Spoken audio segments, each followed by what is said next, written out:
Let's say ये हमारा x axis है, ठीक है। हमने x इज इक्वल्स टू 0 पे किसको प्लेस किया है, 4q को, and x is equals to L/2 पे, this is x is equals to L/2 पे हमने स्मॉल q को रखा है, फिर x is equals to L पे हमने कैपिटल Q को रखा है।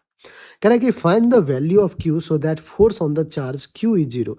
बच्चों इस चार्ज पे अगर फोर्स जीरो करना है, इलेक्ट्रिक फोर्स जीरो करना है, तो अगर देखें 4q पॉजिटिव है, तो पॉजिटिव तो इसको रिपेल करेगा इस डायरेक्शन में, फोर्स ड्यू टू 4q क्या करेगा, रिपेल करेगा।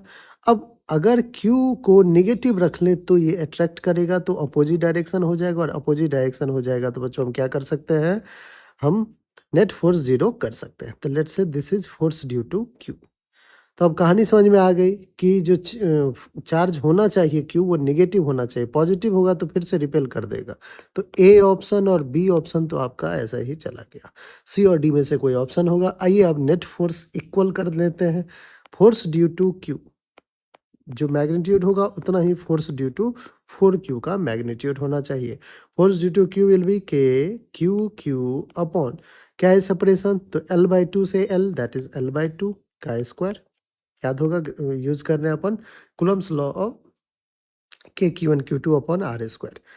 फोर्स ड्यू टू 4q क्या हो जाएगा, k 4q into q upon separation क्या है, 4q से q का L है तो L का स्क्वायर, के क्यू कैंसिल,